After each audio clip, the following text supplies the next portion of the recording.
الكرام إلى جميع مؤسسات الذرية أولا وأخيرا وإلى جميع مؤسسات أهدنا الفاتحة. أعوذ بالله من الشيطان الرجيم. بسم الله الرحمن الرحيم.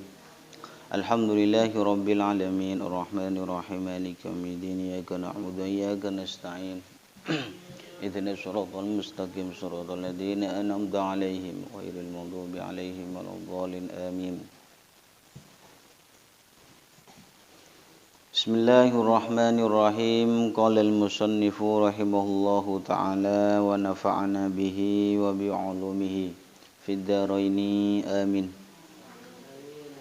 Bismillahirrahmanirrahim. Wa unshidtu li ba'dihim idza ma'tazadul ilmin bi ilmin fa ilmul fikhi awla bi'tizazin wa kam tibin yafuhu wala kamiskin wa kam tayrin yatiru wala kabazin wa unshitu li ba'dihim al-fikhu anfasu syai'in anta dakhiruhu man yadrusul ilma lam tadrus mafakhiruhu fajhad li nafsika ma asbahta tajhaluhu. Bismillahirrahmanirrahim. Wa unshidtu lan den tembangaken sapa ingsun li ba'dihim maring sebagiane ulama idza ma'tazza ing dalem nalikane mulya du ilmin sapa wong kang anduweni ilmu bi ilmin kelawan ilmu fa ilmul fikhi mongko utawi ilmu fikih aula iku luweh utama bi'tijazin kelawan den mulyakaken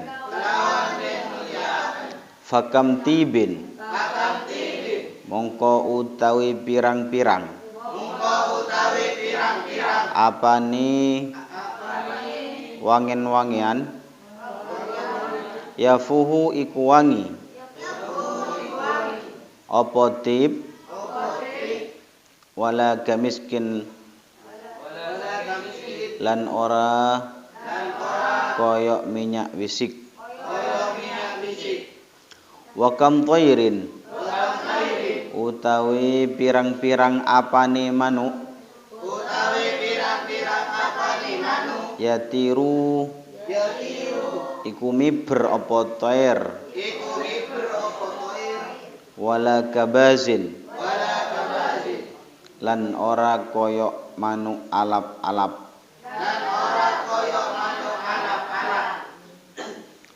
wa unshidtu lan den tembangaken sapa ingsun li ba'dihim maring sebagiane ulama al fikhu utawi ilmu fikih anfasu syai'in iku luweh mulyane suwiji-wiji anta utawi sira dakhiruhu iku wong kang ngumpulaken syek man utawi sapane wong yadrusu iku maca sapa man al ilma ing ilmu lam tadrus mongko ora lebur mafakhiruhu apa pira-pira sifat bagus man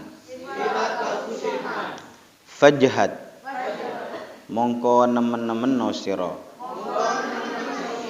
li nafsika maring awak sira ma ing perkara asbahta kang dadi sira tajhaluhu iku bodoh sira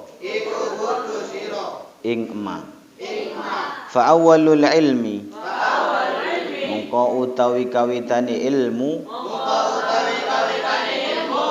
ikbalun iku bejo wa akhiruhu utawi akhiri ilmu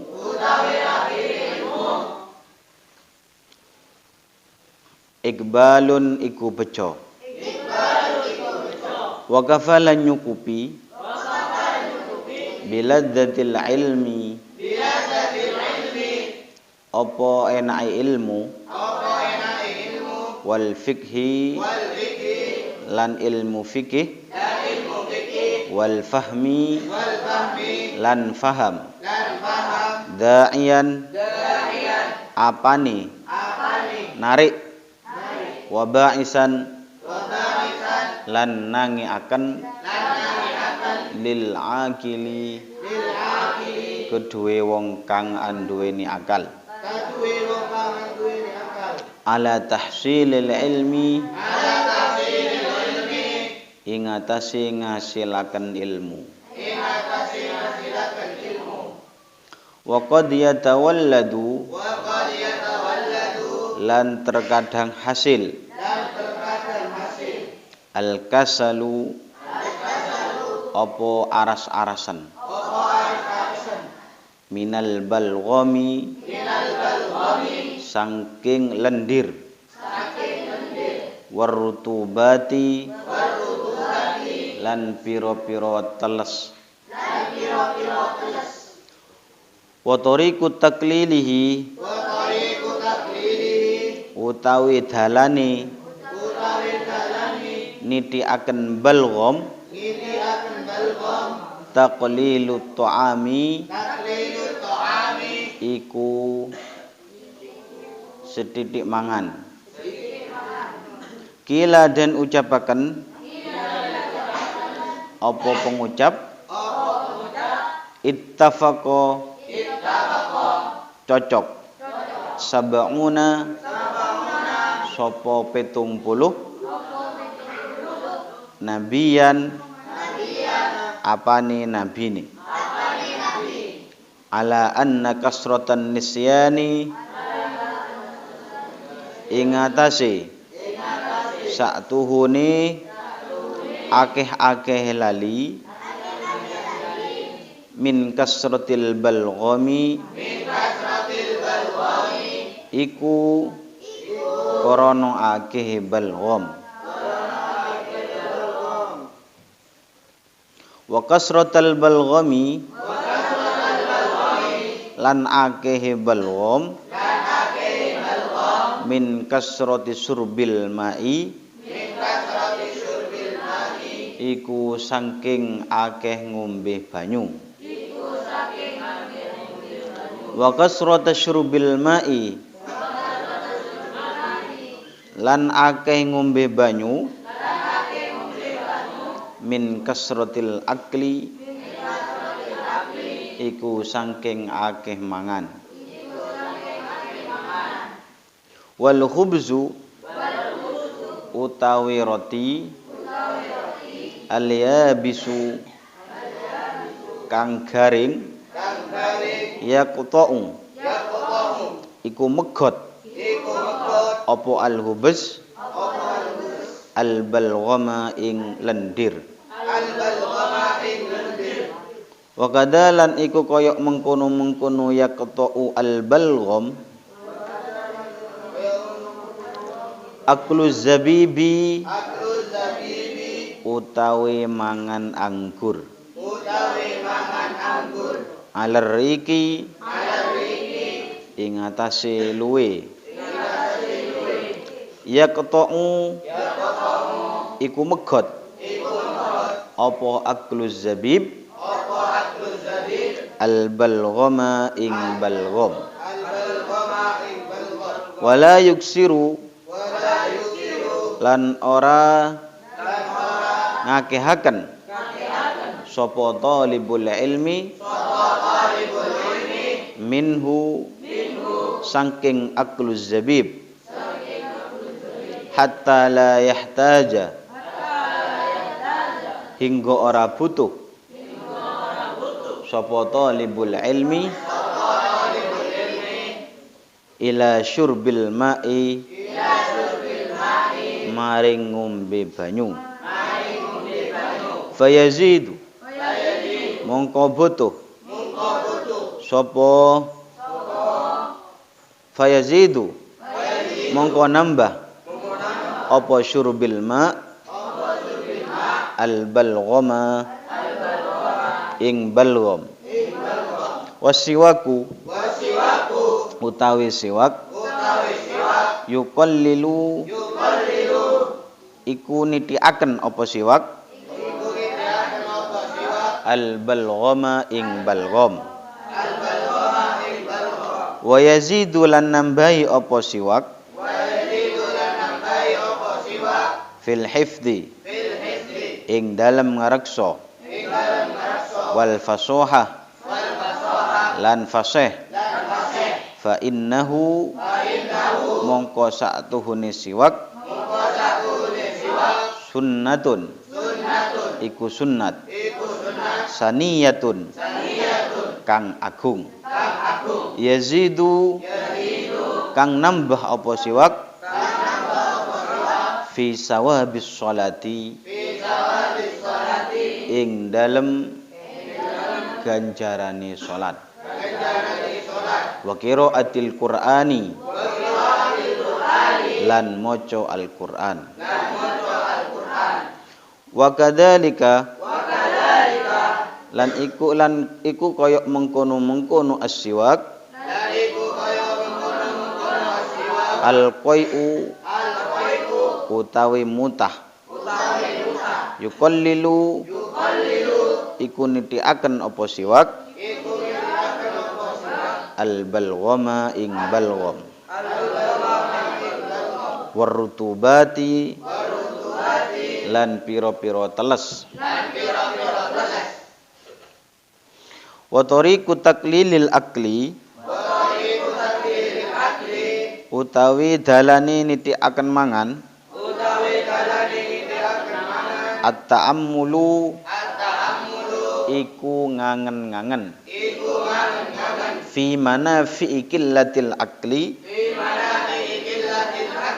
ing dalem pira-pira kemanfaatane sedidik mangan wahia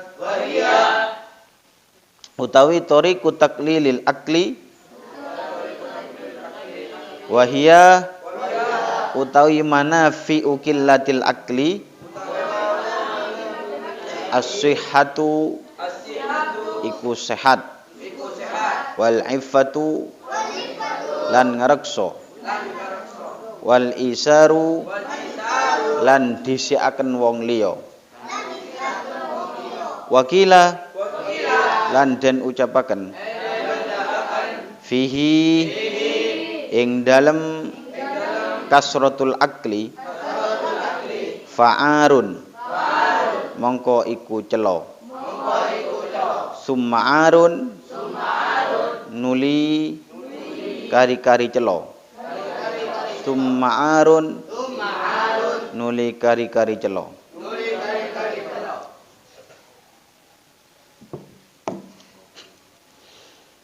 Bismillahirrahmanirrahim. Masih dalam pembahasan yang sama, yakni dalam mengagungkan ilmu dan tata cara kita agar dipermudah dalam mencari ilmu. Bahwa telah dinadham oleh sebagian ulama tentang kemuliaan ilmu. Dengan ilmu, orang yang mempunyai ilmu ini akan menjadi mulia. Dengan ilmu, orang yang mempunyai ilmu derajatnya akan diangkat oleh Allah. Bahwa ilmu itu adalah segalanya daripada harta. Bahkan menurut Sayyidina Ali bahwa al-ilmu yahrusuka. Ketika kita mempunyai ilmu, maka ilmu akan menjaga kepada kita. Wa anta tahrusul mal. Tapi kalau harta, maka kamu akan menjaga harta. Jadi kalau kita mempunyai ilmu, maka ilmu akan menjaga kepada kita. Tapi kalau kita punya harta, maka kita yang menjaga kepada harta. Bukan harta yang menjaga kita, tapi kita yang menjaga terhadap harta. Buktinya kalau kita kaya, maka kita akan sulit untuk tidur. Nah, kenapa? Karena memikirkan banyak yang harus diselesaikan. Banyak kepentingan-kepentingan yang besok harus selesai. Itu. Makanya ilmu itu lebih utama daripada harta. Al ilmu yahrusuka wa anta tahrusul mal. Katanya Sayyidina Ali bahwa ilmu itu ketika seorang sudah mempunyai ilmu, maka orang tersebut akan dijaga oleh ilmu. Setiap gerak-geriknya ketika orang itu sudah mempunyai ilmu, maka akan diganjar, diberikan pahala oleh Allah. Karena beda orang yang mempunyai ilmu dengan orang yang tidak mempunyai ilmu, ini beda. Nah, karena orang yang sudah mempunyai ilmu, maka gerak-geriknya ketika misalnya sudah duduk di masjid, maka orang yang mempunyai ilmu akan membaca niat itikaf. Beda dengan orang yang tidak tahu tentang keutamaan itikaf, maka dia tidak akan mendapatkan fadilahnya orang yang beritikaf. Tapi orang yang mempunyai ilmu ketika sudah berangkat dari kamarnya, berangkat dari rumahnya menuju ke masjid, dan dia akan sholat tahiyatul masjid, dan di situ disertai dengan itikaf. Nawaitul itikaf lil masjid sunnatan lillahi ta'ala. Dengan seperti itu, maka duduknya dia itu, selama duduk dia di masjid, dia akan diberikan pahala oleh Allah. Duduk saja orang yang mempunyai ilmu, dengan di situ disertai dengan niat itikaf, maka dia itu akan mendapatkan pahala. Beda dengan kita hanya duduk saja di masjid, duduk-duduk tanpa di situ disertai dengan niat itikaf, maka tidak akan mendapatkan pahala. Kita duduk di masjid nunggu sholat jamaah. Nah, di situ ketika kita niati dengan nawaitul itikaf, maka di situ kita akan mendapatkan pahala itikaf. Apalagi sebelum itikaf kita masuk ke masjid, kita mulai dengan tahiyatul masjid. Ya, kenapa kok kita dianjurkan oleh syariat untuk tahiyatul masjid? Ya, karena arti dari tahiyat itu adalah memuliakan. Ya, kita bertamu di rumahnya Allah, karena masjid itu termasuk baitun min buyutil bitillah, di antara rumahnya rumah Allah. Bukan berarti Allah mempunyai rumah, tidak. Ya. Karena di situ tempat orang yang berbuat baik. Karena di masjid di situ banyak tempatnya dzikir, membaca sholawat, berzikir kepada Allah. Tempat ibadah. Ya. Makanya orang yang mempunyai ilmu dengan orang yang tidak mempunyai ilmu, maka akan tidak akan sama kedua ini.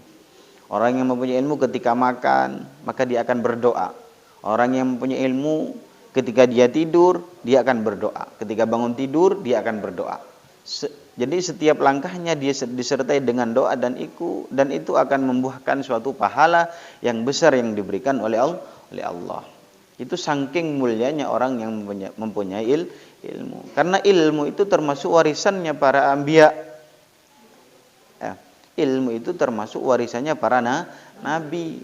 Jadi nabi-nabi yang terdahulu itu tidak mewariskan harta, akan tetapi mewariskan sebuah ilmu. Bukan mewariskan kepada harta, karena harta itu warisannya Qarun.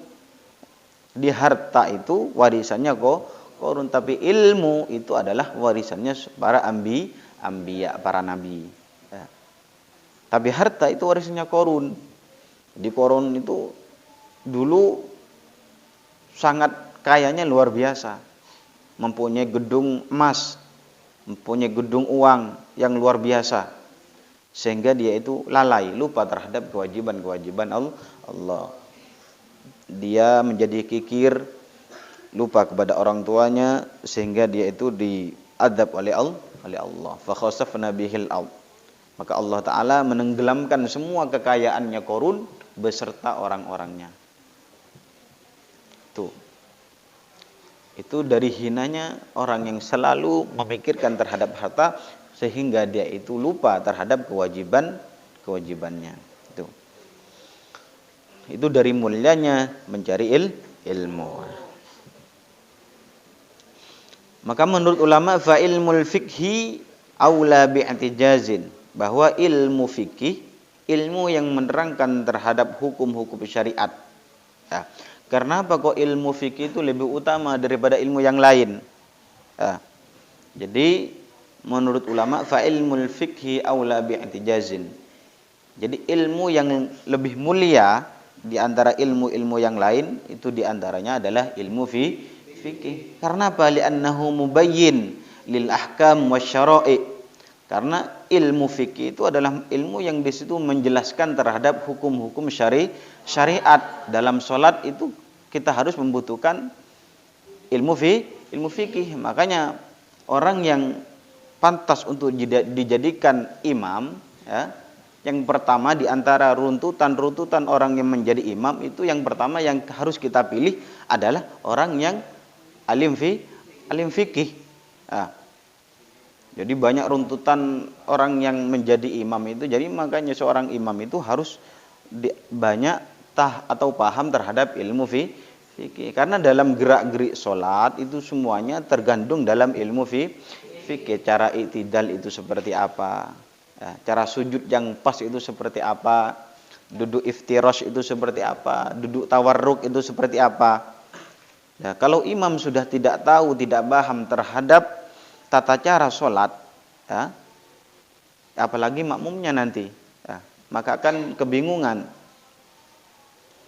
Maka yang pertama orang yang pas untuk menjadi imam itu adalah orang yang alim fikih, al-afqah, ya, orang yang alim fikih.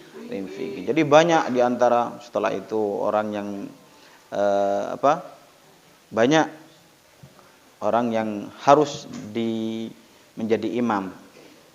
Tapi yang pertama itu adalah orang yang alim fikih. Karena apa? Karena dalam sholat itu banyak menggunakan ilmu fikih.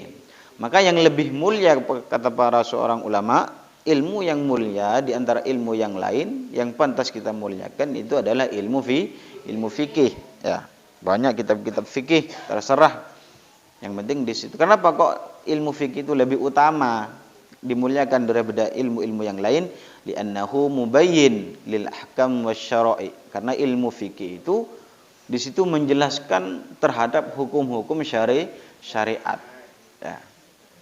Semua tingkah laku kita setiap hari itu tidak lepas dari hukum syariat, dan di situ harus tahu terhadap hukum-hukum fikih. Itu. Nah, jadi ilmu yang lebih mulia itu adalah ilmu fikih. Ya. Karena ilmu fikih itu berkaitan dengan ibadah. Fakam tibin yafuhu wala kamiskin wa kam tayrin yatiru wala kabazin. Ini sampai seorang ulama itu mengistilahkan saking ilmu fikih itu lebih utama daripada ilmu yang lain. Itu sama halnya ilmu fikih itu seperti minyak misik. Ya, jadi banyak minyak itu tapi tak seindah atau tidak seharum minyak misik. Sama, ilmu itu banyak. Ilmu itu banyak, tapi tidak semulia ilmu fikih. Ulama mengatakan seperti itu. Bahwa minyak itu banyak, ya. Minyak harum itu banyak macamnya, ya, sampai kita tidak hafal macam-macam minyak, ya. Itu saking banyaknya minyak dan saking di situ banyak nama-nama minyak, sehingga yang paling bagus di antara minyak itu adalah minyak misik, ya. Minyak misik itu harumnya luar biasa kalau misik yang asli, ya. Itu. Jadi seorang ulama menyerupakan minyak itu seperti hanya ilmu fikih. Jadi minyak misik itu ilmu fikihnya. Saking mulianya ilmu fikih, maka bisa mengalahkan terhadap ilmu-ilmu yang lain. Dan juga wakam tairin yatiru wala kabazin. Burung yang bisa berterbang itu banyak. Nah, tapi tidak seindah atau tidak bisa setinggi terbangnya burung baz. Burung kabazin itu ya burung alap-alap. Ya, seperti elang tapi bukan elang. Ya. Itu. Jadi saking banyaknya burung, jadi burung alap-alap itu terbangnya lebih tinggi daripada burung-burung yang lain. Ya. Jadi di antara banyak burung, ya, itu yang lebih tinggi terbangnya adalah burung alap-alap. Ya. Jadi keistimewaan burung alap-alap itu banyak daripada burung-burung yang lain. Jadi burung alap-alap itu cengkramannya sangat luar biasa daripada burung-burung yang lain, daripada burung elang, burung raja wali. Ya. Sekali mencengkram maka musuhnya akan tewas. Ya. Makanya ulama menyerupakan bahwa di antara burung-burung yang bisa berterbang itu tak seindah atau tak bisa setinggi burung alap-alap. Itu cara ulama menyerupakan bahwa saking mulianya ilmu fikih sehingga bisa mengalahkan terhadap ilmu-ilmu yang sama seperti minyak misik. Minyak itu banyak tapi tak sewangi, tak seindah minyak misik. Burung itu banyak, ya, burung itu banyak, itu tapi tak setinggi burung alap-alap itu.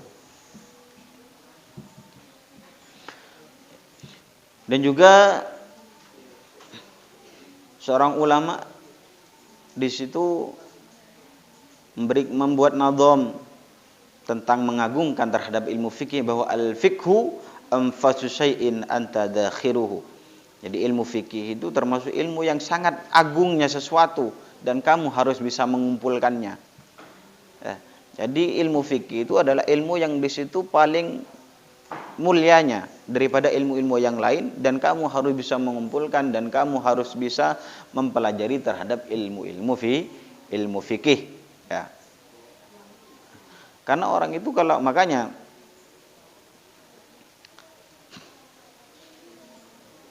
ulama mengatakan man tasawwafa wa lam yatafaqqah faqad tazandak. Orang yang di situ hanya mempelajari ilmu tasawuf saja, tidak mempelajari ilmu fikih, maka faqad tazandak, maka dia akan menjadi kafir zindik. Orang kafir zindik itu ya menampakkan keislamannya dan di situ menyembunyikan kekafirannya. Itu. Kalau hanya mempelajari ilmu tasawuf, man tasawwafa wa lam yatafaqqah faqad tazandak. Paham ya? Tapi sebaliknya, man tafaqqaha wa lam yatasawwaf, orang yang mempelajari ilmu fikih setiap hari tapi tidak mempelajari ilmu tasawuf, maka faqad tafassaqa, maka dia akan menjadi fasik. Fikih terus tapi tidak didasari dengan ilmu-ilmu tasawuf, ya. Kalau fikih terus, maka dia akan tidak mengenal subhat. Ya, subhat kalau dalam fikih tidak masalah kita makan. Tapi kalau dalam ilmu tasawuf itu akan memberi bekas terhadap diri kita sehingga kita akan malas untuk beribadah kepada Allah. Subhat. Makanya orang yang mantafaqquha, orang yang selalu hari-harinya ia isi dengan mempelajari ilmu fikih walam yatasawwaf, tapi dirinya tidak mempelajari ilmu tasawuf, maka faqad tafassaqa. Ya, maka akan menjadi fasik. Waman jama'ahuma, tapi orang yang mempelajari ilmu tasawuf, mempelajari ilmu fikih, mempelajari, maka faqad tahaqqaqa. Orang yang mempelajari ilmu fikih dan juga dia mempelajari ilmu tasawuf, maka faqad tahaqqaqa, maka dia akan menjadi orang yang hebat. Jadi orang yang hebat itu orang yang mempelajari ilmu tasawuf dan juga orang yang mempelajari ilmu fikih, ya. Ilmu tasawuf ya seperti hikam, ya. Ilmu yang di situ mengantarkan kita kepada Allah, ya, mendekatkan kita kepada Allah melalui wiritan, melalui dzikiran yang bisa mendekatkan kita kepada Allah. Tapi kalau tidak disertai dengan ilmu fikih, maka dia akan menjadi kafir zindik. Man tasawwafa wa lam yatafaqqah faqad tazandaqa. Wa man tafaqqaha wa lam yatasawwaf faqad tafassaqa wa man jama'ahuma. Ini orang yang mempelajari ilmu fikih dan juga orang yang mempelajari ilmu tasawuf, ini menjadi orang yang hebat. Menjadi Islamnya sudah hebat. Jadi gimana untuk menjadi orang yang hebat? Maka dia harus sama-sama mempelajari antara ilmu fikih dan ilmu tasawuf. Ilmu yang di situ menjelaskan terhadap syariat, menjelaskan hukum-hukum syariat, dan juga menjelaskan hukum-hukum kita kepada Allah. Makanya ilmu tasawuf itu ya hablum minallah, ikatan kita kepada Allah. Kalau ilmu fikih ya hablum minan nas, kita bermasyarakat dengan manusia, kita berakhlak dengan manusia dengan baik, orang tua harus kita muliakan, ya. Itu. Makanya ketika orang sudah mempelajari ilmu fikih dan ilmu tasawuf secara bersamaan, maka dia akan menjadi orang yang hebat. Faqad tahaqqaqa wa man jama'ahuma faqad tahaqqaqa. Itu.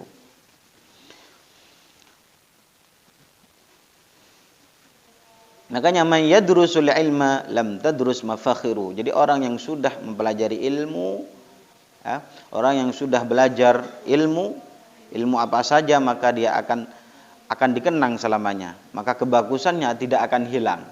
Sampai dia mati pun ketika orang itu sudah mempunyai ilmu, tidak ada mantan kiai, itu tidak ada selamanya ila yaumil qiyamah, maka dia akan tercatat sebagai kiai. Tidak ada mantan kiai. Kalau mantan preman banyak, ya. Artinya apa? Ketika sudah orang itu mempunyai ilmu, maka dia akan dikenang selamanya, ya. Akan dikenang beberapa 7 turunan, ya. Kita tidak paham, kita tidak menututi terhadap Kiai Hasyim Asy'ari, ya. Tapi kita bisa merasakan kehebatan beliau terhadap ilmu-ilmu beliau, sehingga namanya harum sampai sekarang. Jadi kalau kita ingin terkenal, ya harus kita perbanyak membaca ilmu, ya. Itu. Maka fajhad li nafsika ma asbahta tajhalu. Ini, maka hati-hatilah terhadap dirimu terhadap sesuatu yang bisa membuat kamu itu bodoh. Maka hati-hatilah terhadap kamu, terhadap dirimu, terhadap sesuatu yang bisa menjadikan kamu itu menjadi orang yang bodoh. Hati-hati, kata beliau. Jangan sampai kamu itu menjadi orang yang bodoh. Harus gimana? Ya harus yadrusul ilma, harus belajar ilmu, harus mondok, ya. Maka orang yang mondok, orang yang belajar ilmu, ketika keluar dari rumahnya, maka itu sudah tercatat jihad fisabilillah. Kita berangkat dari rumah, sekalipun misalnya ada unsur paksaan dari kedua orang tua, ya, itu kita akan tercatat sebagai fisabilillah. Sampai kapan tercatatnya? Hatta yakhruja, sampai kita nanti pulangan. Semenjak kita berada di pesantren, maka kita tercatat pahala kita sebagai fisabilillah, jihad fisabilillah, perang di jalan Allah. Itu. Nah, maka kata beliau fajhad di nafsika ma asbahta tajhaluhu. Berhati-hatilah dirimu terhadap sesuatu yang bisa membuat kamu itu menjadi orang yang bodoh. Orang yang bodoh gimana? Ya tidak mau untuk belajar. Hari-harinya ia lalui dengan sesuatu yang tidak ada manfaatnya. Itu. Fa'awwalul ilmi iqbalun wa akhiruhu iqbal. Ketika orang itu mencari ilmu, awalnya pun sudah mulia. Wa akhiruhu iqbalun. Ketika di akhir, dia itu akan menjadi mulia. Di awal itu juga akhir, di akhir pun juga akan menjadi mulia. Sebelum dia itu meninggal, orang yang mencari ilmu dia sudah menjadi mulia. Ketika sudah meninggal pun, orang yang mempunyai ilmu akan menjadi orang yang mulia, akan dikenang namanya. Itu saking mulianya orang yang mencari ilmu. Jadi orang yang mencari ilmu itu, malaikat itu membentangkan sayap-sayapnya terhadap orang yang mencari ilmu. Jadi sayapnya malaikat itu dibentangkan khusus kepada orang yang mencari ilmu. Itu saking mulianya orang yang mencari ilmu. Maka berhati-hatilah, kata beliau, pada sesuatu yang bisa membuat kamu itu menjadi orang yang bodoh. Orang yang bodoh itu hidupnya sudah dianggap mati, apalagi ketika sudah mati. Dia hidup pun dia dianggap orang yang mati. Ada orang yang bodoh lewat, orang gila lewat, ya. Maka itu sudah dianggap orang yang mati, tidak ada gunanya. Nah, masa kita mau meminta ilmu kepada orang yang gila, ya? Ya sama-sama gilanya kalau seperti itu, ya. Jadi orang gila itu tidak ada manfaatnya. Orang yang bodoh itu juga tidak ada manfaatnya. Ya. Itu hinanya menjadi orang yang bodoh. Wa kafa biladatil ilmi wal fikhi wal fahmi da'iyan wa ba'isan lil akil ala tahsilil ilmi. Bahwa dengan kita merasakan terhadap ladatnya mencari ilmu, kita bisa menikmati ladatnya mempelajari ilmu fikih. Juga kita bisa menikmati ladatnya faham terhadap beberapa kitab. Itu bisa menyebabkan da'iyan wa ba'isan lil akil, bisa menyebabkan mengajak kita dan bisa membangkitkan kita untuk menghasilkan suatu ilmu. Jadi thalibul ilmi itu ketika sudah dalam dirinya merasakan rasa ladatnya mencari ilmu, ladatnya memahami terhadap beberapa kitab, maka dia itu akan semangat untuk menghasilkan suatu ilmu. Kalau sudah senangnya luar biasa terhadap ilmu, maka dia akan selalu belajar. Nah, kalau senang terhadap ilmu, maka dia akan senang juga untuk belajar. Sama seperti kita cinta kepada seseorang misalnya. Kalau sudah cinta kepada seseorang, ya bagaimanapun harus kita dapatkan, kan seperti itu. Bisa membangkitkan kita untuk menghasilkan sesuatu yang kita cintai. Jadi thalibul ilmi itu ketika sudah dalam dirinya tertanam rasa senang dalam belajar, senang dalam memahami beberapa kitab, maka di situ akan memudahkan terhadap dirinya untuk menghasilkan suatu ilmu. Akan lebih mudah, karena apa? Karena senang. Nah, sama kalau kita cinta kepada seseorang, maka akan senang untuk mendekatinya. Ya, akan senang bagaimanapun caranya, sekalipun jauh atau dekat. Ya, maka ia akan lalui demi mengharapkan sesuatu yang dia cintai. Ya, itu. Tapi waqad yatawallad al-kasal minal balgham. Bahwa ulama juga menyimpulkan bahwa rasa malas itu timbulnya dari mana? Kadang rasa malas itu datang secara tiba-tiba. Ya, kadang rasa malas itu dari dulu sudah malas. Penyakitnya apa? Ketika ngaji malas, ketika ngaji tidur, ya, itu berarti ada rasa malas di situ. Ya. Seandainya dia itu tertanam dalam hatinya rasa cinta yang mendalam untuk mencari ilmu, bisa memahami beberapa kitab, maka dia akan membangkitkan dirinya untuk tidak tidur. Ya. Tapi kalau sudah dalam ngaji, belajar, dia tidur, maka tertanam dalam hatinya rasa malas yang luar biasa. Lah penyebabnya malas itu apa? Di antara penyebab rasa al-kasal minal balgham war rutubat. Yang pertama yang di situ yang bisa menyebabkan rasa malas terhadap thalibul ilmi, orang yang mencari ilmu, itu ada al-balgham. Balgham itu lendir. Balgham itu lendir. Atau bahasa Inggrisnya itu kerak. Inggris ke barat-baratan kerak, ya. Kerak. Paham ya, kerak ya. Tuh. Di antara penyebab rasa malas itu adalah lendir. Ya. Atau bahasa Maduranya kerak. Ya. Yang pertama, yang kedua adalah warutubat.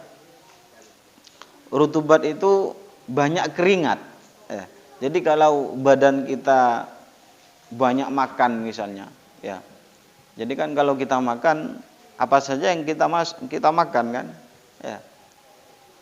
Belum selesai kita kunyah dimasukkan lagi, ya. Belum selesai masuk lagi, seperti cor-coran, ya. Gimana kalau cor-coran belum selesai dimasukkan lagi semennya, dimasukkan lagi. Ya, itu sama seperti kita. Ya. Jadi Rasulullah menganjurkan kepada kita tata cara makan dengan baik dan sehat itu ya dengan 3 jari, dan kunyahnya lebih dari 40. Gimana? Ya. Kalau kunyah hanya saja 40, ini bisa telat jam sekolah nanti. Ya. Itu tata cara Rasulullah mengajarkan kepada kita. Jadi penyebabnya rasa malas itu adalah, yang pertama adalah balgham. Yang kedua adalah warutubat. Yang pertama adalah lendir, banyak lendir. Ya. Banyak lendir itu ya akibat banyak makan. Banyak makan itu ya banyak minum. Kalau sudah banyak minum ya banyak tidur. Ya, pasti itu akan selalu berkaitan. Ya. Kalau sudah banyak makan, banyak tidur, banyak minum. Kalau sudah makan sering ya kita akan banyak minum. Kalau sudah banyak minum, mata kita akan terasa ngantuk. Itu. Jadi penyebabnya balgham itu diantaranya adalah banyak makan.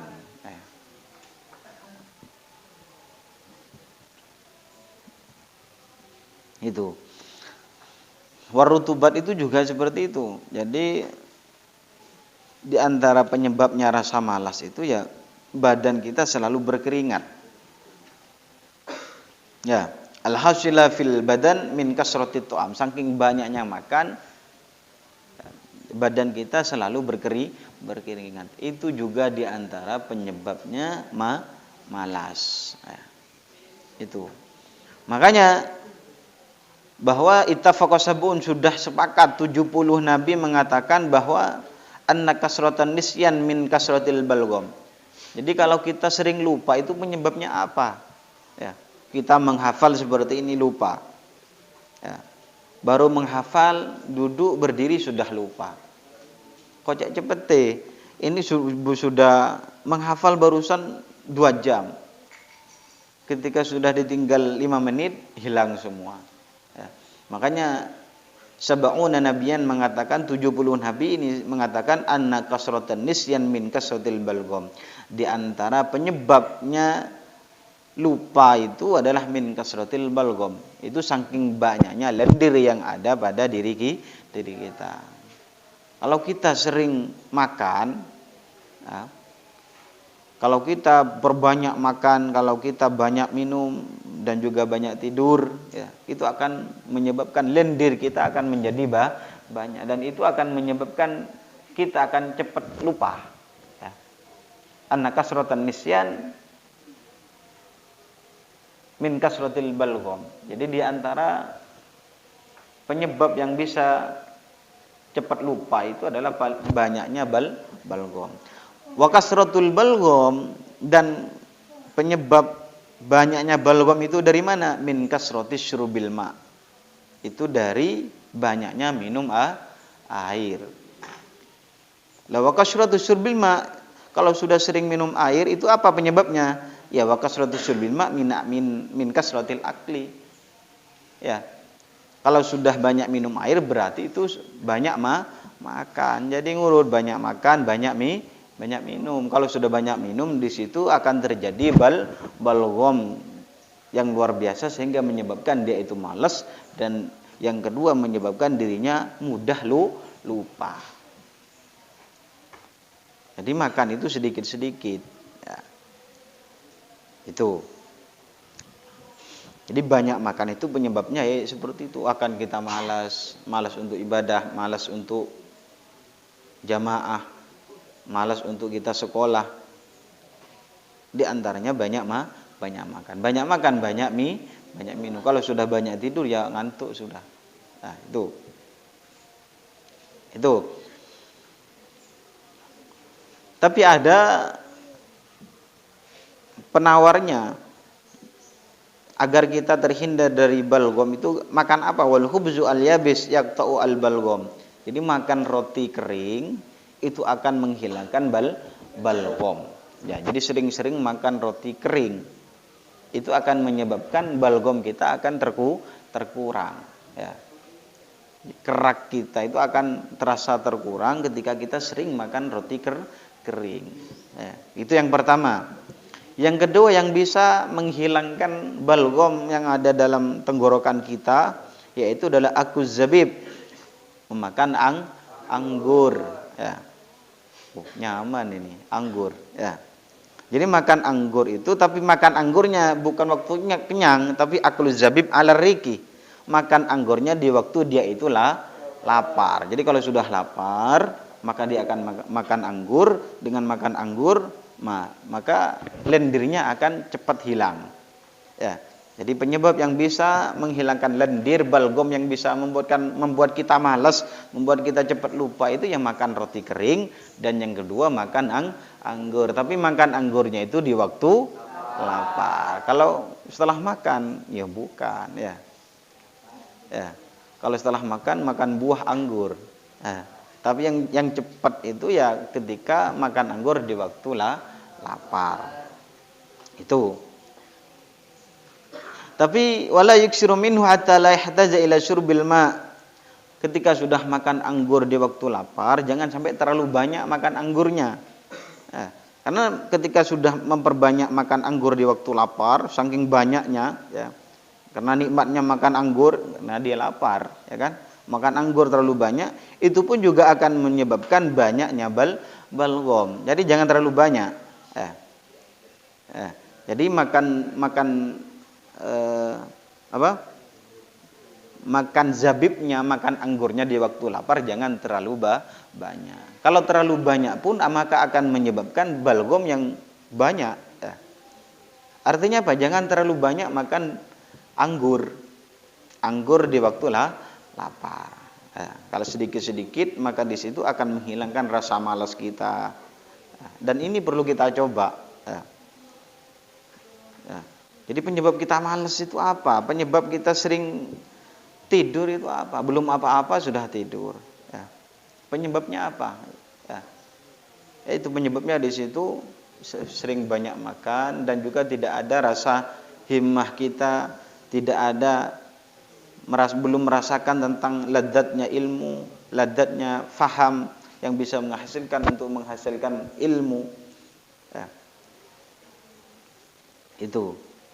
Jadi di antara penyebab yang bisa menghilangkan balgom itu adalah al-hubzu al-yabis, makan roti kering. Yang kedua akluz zabib al-riki, makan anggur di waktu lapar. Tapi makan anggurnya jangan sampai terlalu banyak. Kalau sampai terlalu banyak juga akan menambah terhadap balgom. Yang ketiga yang bisa menghilangkan balgom itu adalah wasiwak, menggunakan siwak. Jadi siwak itu yuqallil balgom. Siwak itu ketika kita menggunakan siwak itu akan menyedikitkan terhadap balgom. Balgom kita akan terkuras sedikit-sedikit ketika kita menggunakan siwak. Jadi siwak itu yang menyehatkan. Malah ada ulama yang mengatakan di antara fadhailnya menggunakan siwak itu dulu di masa Rasulullah, menggunakan siwak itu dapat menakutkan terhadap musuh. Jadi kalau orang Islam itu melihat menggunakan siwak, dilihat orang kafir itu takut. Jadi di antara fadilahnya menggunakan siwak itu adalah menakutkan terhadap musuh, akan ditakuti oleh musuh. Kan akan takut kan? Karena apa? Kayu dimakan apalagi orang. Ketika orang menggunakan siwak, kan kayunya dimasukkan ke mulutnya, maka musuhnya akan menjadi takut. Itu jadi di antara yang bisa menghilangkan terhadap balgom itu menggunakan siwak. Jadi saku kita harus siwak. Di antara keistimewaan siwak itu wa yazidu fil hifdzi wal fasahah. Dengan menggunakan siwak maka hafalan kita akan bertambah. Hafalan kita akan bertambah kuat dan lisan kita menjadi fasih. Itu kalau sering bersiwak maka lisan kita akan menjadi fasih dan juga hafalan kita menjadi kuat. Kenapa? Fa innahu sunnatun saniyah. Karena menggunakan siwak itu termasuk kesunatan yang agung. Wa yazidu fi sawabi shalat, di antara juga ketika kita menggunakan siwak di waktu salat maka akan menambah pahala salat. Rasul mengatakan bahwa sholatu ala asari siwak afdalu min khamsin wa sab'ina sholatan bi ghairi siwak. Jadi di antara selisihnya orang yang menggunakan siwak itu adalah min khamsin wa sab'ina 75. Jadi 75 di antara selisihnya orang yang menggunakan siwak dan tidak menggunakan siwak. Jadi keutamaannya itu lebih utama orang yang menggunakan siwak. Berapa selisihnya? 75 keutamaan daripada orang yang tidak menggunakan siwak di waktu sholat. Jadi ketika kita sholat maka di situ ketika kita menggunakan siwak maka fadhailnya, keutamaannya, fadilahnya sudah mendapatkan 75 daripada yang tidak menggunakan siwak ketika ia sholat. Selisihnya beda. Lebih utama orang yang menggunakan siwak. Jadi di antara siwak itu di antara menghilangkan balgham dan juga di situ menambah kuat hafalan kita dan kita akan menjadi fasih karena itu termasuk sunnatun saniyah, termasuk sunnat yang agung yang di situ juga memberikan pahala tambahan kepada kita ketika kita di waktu sholat. Wa qiraatil Quran, ketika membaca Al-Quran pun pahala kita akan bertambah ketika kita menggunakan siwak. Karena siwak itu ya sunnatun fi kulli hal. Nah, siwak itu ya kapanpun kita bisa menggunakan siwak akan mendapatkan kesunatan. Itu. Ya. Jadi di antara sunnatnya siwak dan juga di antara fadhailnya menggunakan siwak itu luar biasa. Ya. Bisa menghilangkan balgham, bisa menghilangkan rasa malas kepada kita. Bisa mengenyangkan. Siwak itu juga fadilahnya mengenyangkan, tapi bukan dimakan, ya. Dipakai. Itu. Orang yang sering menggunakan siwak maka dirinya tidak akan merasakan malas. Kenapa? Karena balghamnya akan terkuras sedikit-sedikit ketika dia itu menggunakan siwak. Dan juga pahalanya akan bertambah. Pahalanya sholat akan bertambah, pahalanya membaca Al-Quran akan bertambah, hafalannya akan menjadi kuat dan lisannya akan menjadi fasih. Mudah-mudahan kita bisa mengamalkan ilmu. Al-hadinah al-Fatihah. Bismillahirrahmanirrahim. Maliki yaumiddin. Iyyaka na'budu wa iyyaka nasta'in. Ihdinas siratal mustaqim. Shiratal ladzina an'amta 'alaihim ghairil maghdubi 'alaihim waladdallin. ربنا انفعنا بما علمتنا رب علمنا الذي ينفعنا رب فقنا وفقنا ورباتنا في ديننا ربنا انفعنا رب علمنا الذي ينفعنا رب فقنا وفق علنا وقراباتنا في ديننا ربنا بما علمتنا رب علمنا الذي ينفعنا رب فقنا وفق علنا وقراباتنا Subhana rabbika rabbil izzati amma yasifun wa salamun alal mursalin walhamdulillahi rabbil alamin bisirril Fatihah. Ar-Rahmanir Rahim Maliki yaumiddin. Shallal mustaqim shallal alaihi. Allahumma shalli ala Muhammad.